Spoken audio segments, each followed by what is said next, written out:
Good morning, welcome back to another episode of me fixing stuff, or not fixing stuff. That being said, I have fixed that now.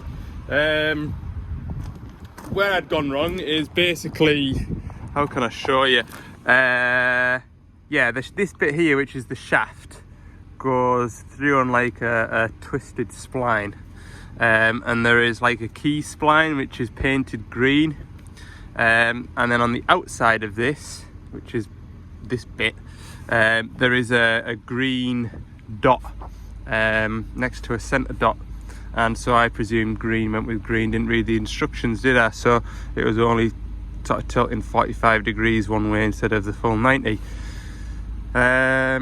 Yeah, if you look really close with a magnifying glass, there's a center dot, and there's also remains of some green paint, and it's that I should have had that spline on. It was about 6 teeth round. Put that back together yesterday, and it was actually, because I'd had it apart, it came apart really nicely. Because I knew how to put it back together, it went back together really nicely. So that was only a couple of hours in the workshop yesterday. I've ran it up, tested it, there's no leak, so I'm happy for that to go back. I am just waiting on a couple more bits for the camera kit for that customer's DX85, then we'll nip back up the road and do that. This morning I've got loaded up with crushed empty oil drums. They need to go up to the recycling bin at our Dumfree depot, which is where I'm heading to collect a dipper and lock valve for a DX230 tail swing, which we're going to repair this afternoon. I've also got a new gauge panel for a DX27-7. For some reason the screen has gone black, so I'd like to get that done today. And that will put the day in, I should think. It won't be a busy day, it won't be a long day, but I'm still not feeling 100%, so that'll suit me just fine. I am glad to be getting out of the yard, although it was, I must admit, yesterday afternoon it was pleasant being in the workshop, just in the warmth, so didn't mind that too much. Right, I will see you at Dumfree's. Hell, it's a miserable day up here as well, look. We're in Dumfree's yard.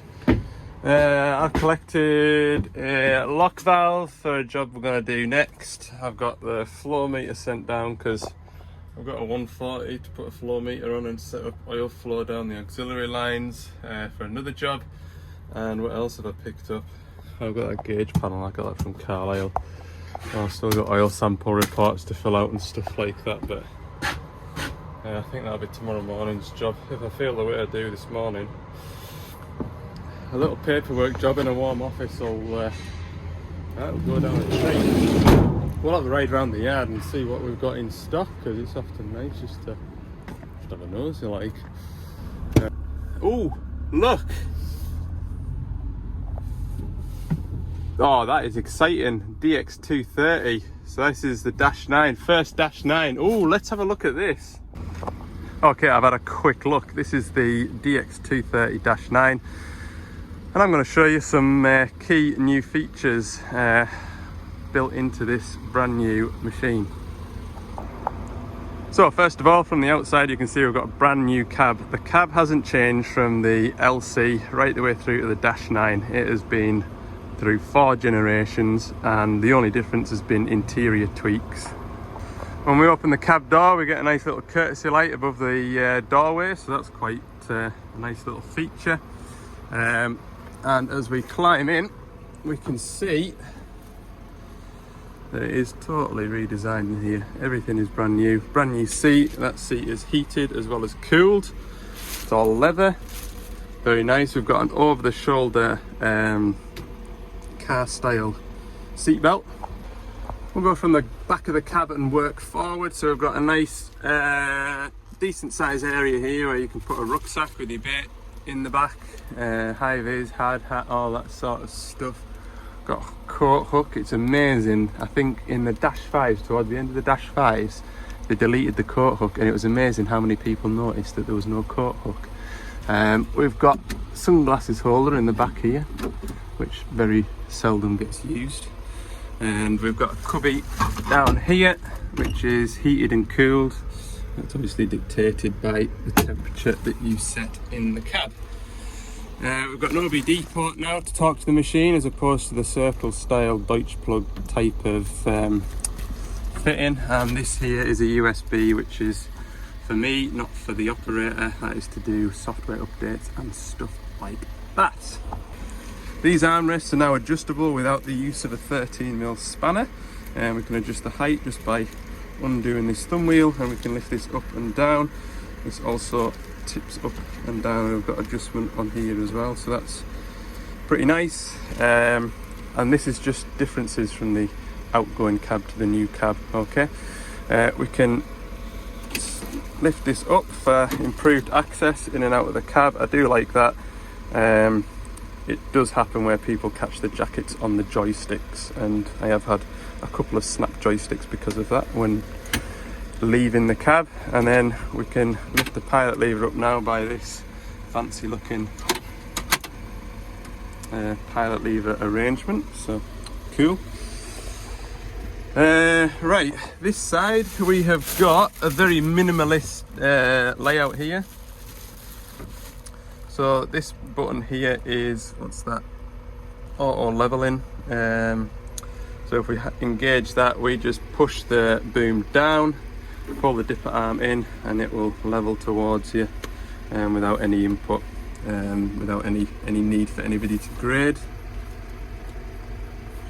And in here we've got, oh, that's that soft swing function. So if we're putting manhole covers in, we can just ever so slightly move the machine left or right. That trips people up occasionally. Oh, buzzer stop, work lights, interior. Oh, we've got boom lights as well on that one. Cab lights as well. And then we've got this new jog wheel thing here. We've got a nice big screen, so that is my hand for scale. It's a huge screen, that. Biggest change, and this will divide opinion. These joysticks no longer have any oil going to them. If we look down there, there's no pilot pipes disappearing under the floor. These joysticks are now electric. Now, I did think to myself, and I asked the question on the last training course that I did, because you often talk about or hear about operators getting feedback through the joysticks, so they know what they're doing or they know how it feels when they're digging. Apparently they did blind tests, so they had a machine piped up and they had a machine plugged in with electric joysticks and pilot operated joysticks, and the operators could not tell the difference between electrically operated joysticks and hydraulically operated joysticks. I'm led to believe that they are a very smooth machine to drive these, and there's a lot of customization you can now do, or the operator can do, with the joysticks. So we go into here, go into machine settings, we can set the joystick, and there's set joystick functions. So all these buttons are customizable. We've got one touch deceleration, which is all pretty much standard, grade assist, etc. We've got buttons on the back of here now. That's the right hand, left hand and the right hand. Intelligent floating boom, that's what that button does there, so you can have that activated on here if you want. And we've got weighing as well, so the machine has a built-in weighing system, so if we're loading dump trucks away, we can put 30 tons on the back of that dump truck over there without the dump truck needing to tell us that it has got enough on the back. Or if you're loading 8-wheelers away, you should be able to be somewhere near. Not only that, we have got, let's see, well, I'll do it like this. We can do joystick steer, so we can have one joystick to track the machine around like that. We can also track the machine around on these thumb wheels, I believe, so we don't need to use these, rightly or wrongly, whether that's a good idea or not. And we can also set the sensitivity of the joysticks as well, or we can set the sensitivity of each function. Set joystick sensitivity, so we can set the boom to default or smooth. So I'm pleased that there's only 2 different settings rather than an operator being able to set the millivolts for each joystick function. I'm pleased there's a default option, because what I was concerned about when I heard that these joysticks were electric and the operators could tailor the machine to how they want it to behave, that might suit a fella on it for a month's hire, and then it goes out and hire to somebody else, and the other fella comes on the phone going, this machine's shocking, I can't do this and I can't do that, and it doesn't suit how he wants the machine to behave. So at least there is default settings in there. Like I say, I can see the comments now, and it is going to totally divide opinion as to whether or not that is a good idea. Time will tell. Feedback that I've had, so one of you viewers, he's called Derpster on YouTube. He works for a dealer in, I got it wrong last time I mentioned him, but he's got 3 of these machines out there just now, and he's had a lot of positive feedback from when you turn it off you get a little jingle. He's had a lot of positive feedback from the operators that have had a go with these machines so far. We'll have a walk around the outside. So got a nice heavy, and it is heavy to be fair, it's decent, that cover over this Panto wiper. For example, this Dash 7, there's no protection at all. We've got 4 nice big work lights above the cab, and these here are LED beacons, so there's one on each corner of the cab, and that looks quite snazzy, along with this plastic trim that's following the design cue from the Dash 7 loading shovels. A nice big air filter in there.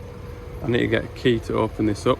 This here is interesting, so this is a safety feature, it's actually award winning.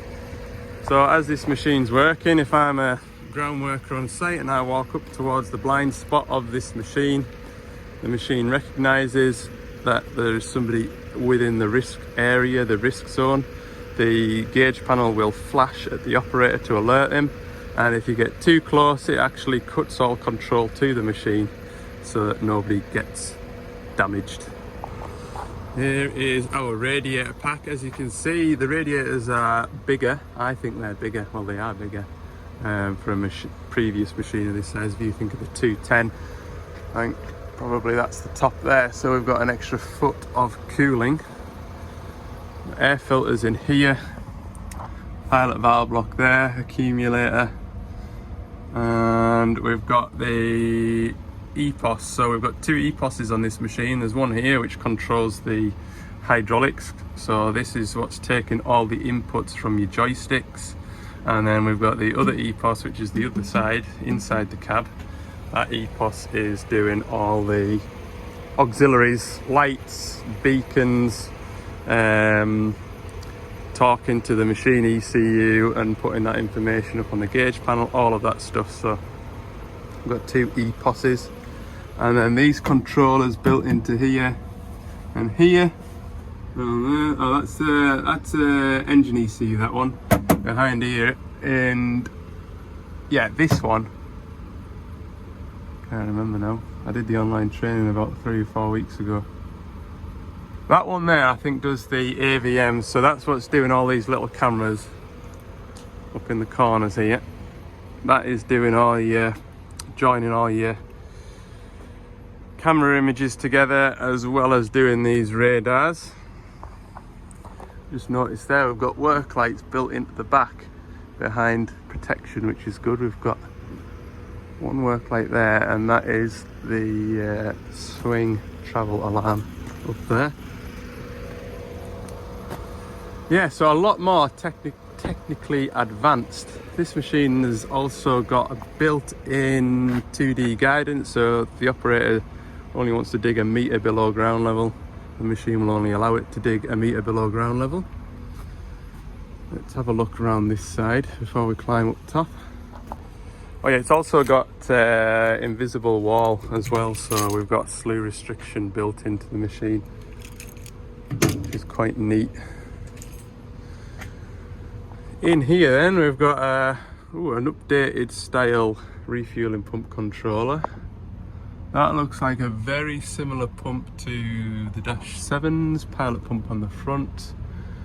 engine oil filter, fuel filter, redesigned style. Right, this will interest you. We've got, finally, we have got a different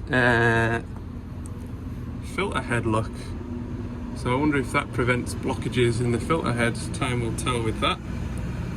Pilot filter, everything's all handy to get to.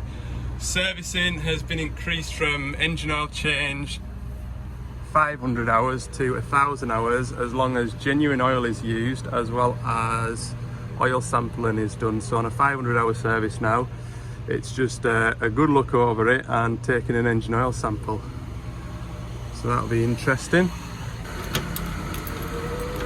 Presumably in here, yeah, AdBlue filter, AdBlue pump, AdBlue tank. AdBlue will be filled from that flap up there, so at least you stood on the step rather than trying to hold a 20-litre drum from ground level up at a height. This would be a battery box back in the day, but I'm pretty sure it's just a toolbox storage area for shackles, chains. You can probably get a toolbox that slots into there if you're one of those operators that doesn't mind doing a bit of spannering if necessary, changing pipes and whatnot.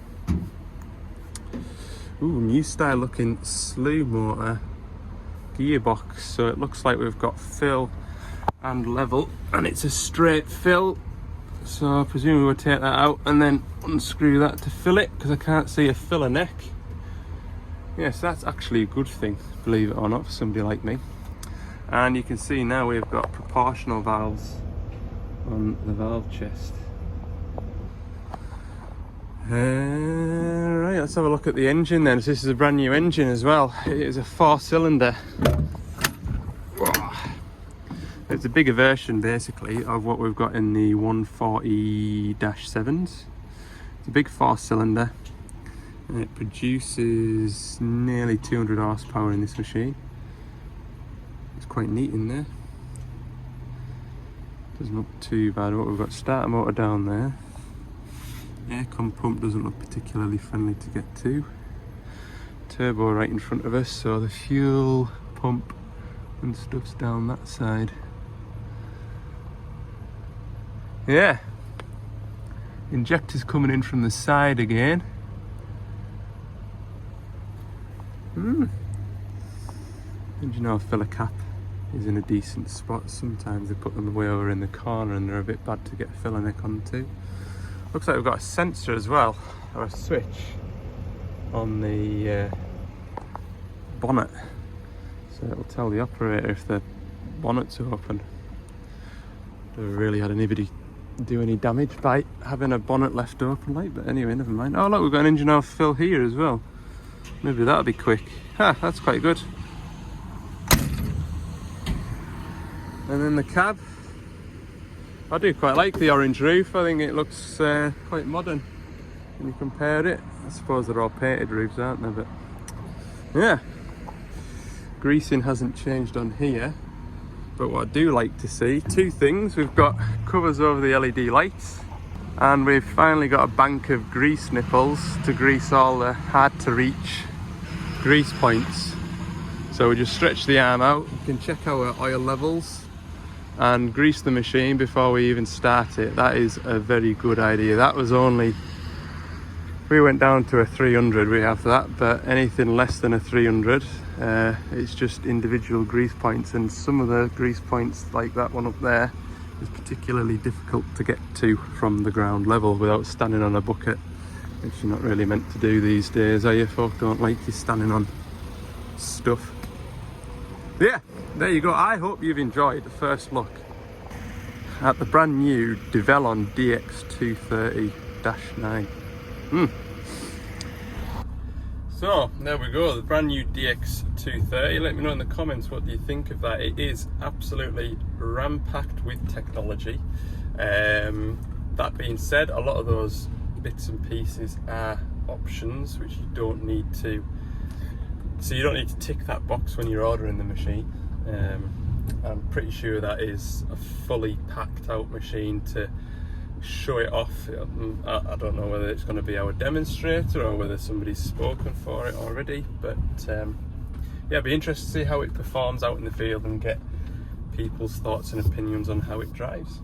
Anyway, I better get back to some proper work. go and find this 140. Okay, lock valve for this 140. This is the one that has the tree shear on, and the dipper arm is creeping away quite merrily. I think it wants a lock valve, we'll prove that, and I think he wants me to give him a hand removing the blade for some welding to be done. Yeah, we've got this great big tree shear on the end of this, so that lock valve on the dipper arm's taking a bit of pain. And then this blade, all peeling up, look. I'll give him a hand to take that off. We'll change that up there first. What you do to diagnose this as being the fault, if your dipper arm is creeping or your boom rams, you've got the pilot feed coming in here to unlock it, and you've got the tank line, so when the valve in here moves, it needs to displace oil so it shoots it down here.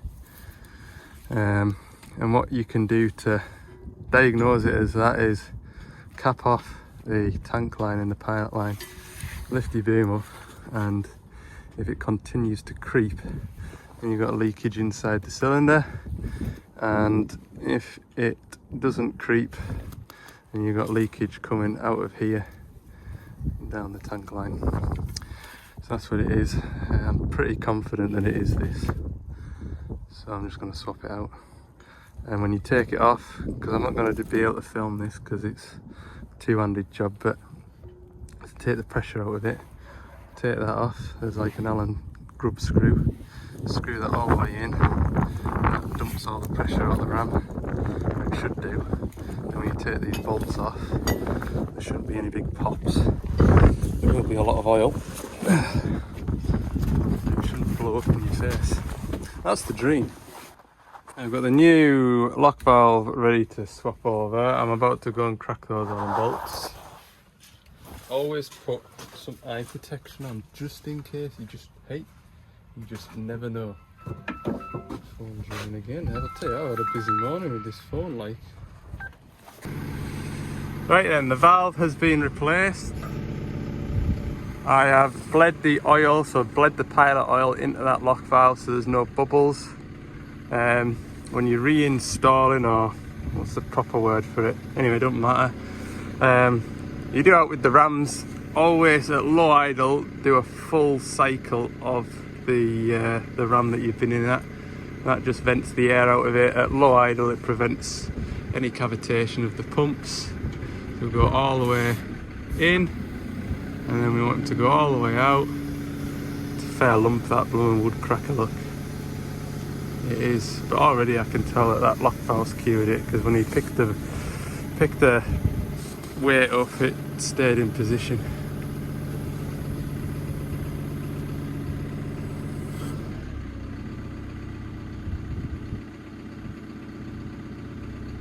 That is dropping, but I don't think that's dropping.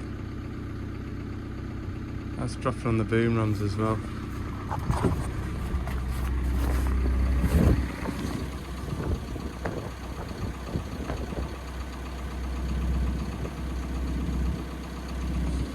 Definitely dropping on there.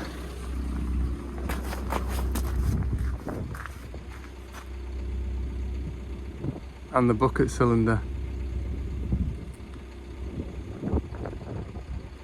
But it's not dropping on the... It ain't dropping on the dipper. I'm pretty sure of that. Stretch it, fetch it back over to this board here. I'll put a white marker pen. I don't think it's dropping on the dipper. Right, ignore that line there. This one here, it ain't moving on here. Lift the boom up.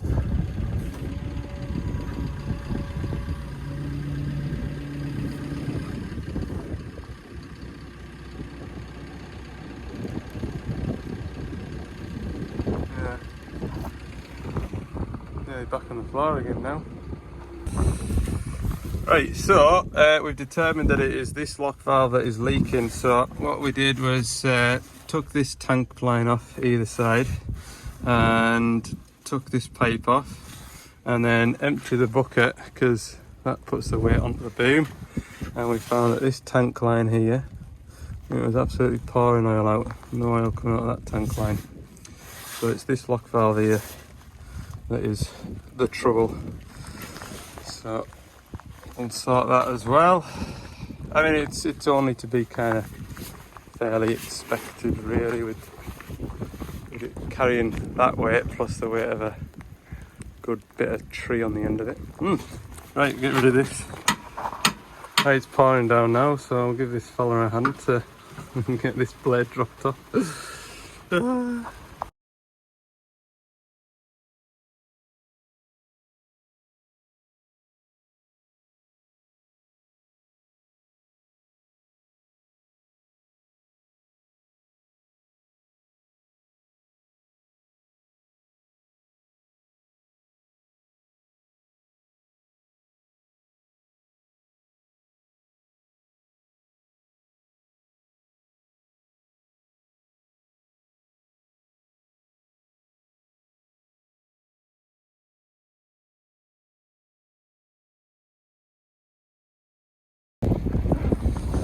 Right then, 20 to 2, I'm going to have some lunch and then we'll jingle on to the next job. Is jingle the right word in this weather? Don't think so. Okay, last job of the day, let's change this. See, we've got the ignition on. I've just verified that the fault is still present and check the fuses. Indeed, keep that shut a sec. Ooh. I was going to say the lights are on and no one's home, but there isn't even lights on. If I turn the... oh yeah, now there's lights on. Well, you can just make it out, look, if you put the lights on.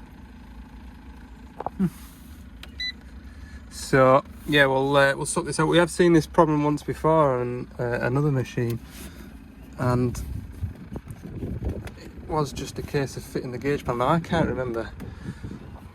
I think that back panel comes off and then there's some screws to take out. I can't remember how that back panel comes off. Yeah, it was on just a little bit of trim. I was on the phone to a fella on the Isle of Wight. He watches my videos as well. Isle of Wight, Isle of Man. It was the Isle of Man. He phoned us 10 days ago with a fault that I've never had before on a 550 or a 580 loading shovel. Transmission fault. Anyway, long story short, it was the transmission controller. So he's phoned us back to tell us that the transmission controller had cued it and just wanted to know how to do a AEB clutch calibration. So it's quite nice when folk phone you back and tell you, you know, thanks, that's cued it type of thing, because it's all information. I've never had that fault before, and so I know if I get similar symptoms, it's a transmission controller required. Anyway, we'll just grab a screwdriver.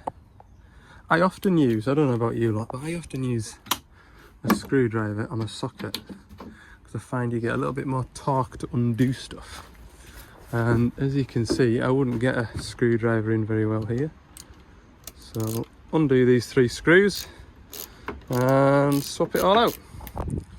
Okay, that's the new one physically attached. We'll just give it some life.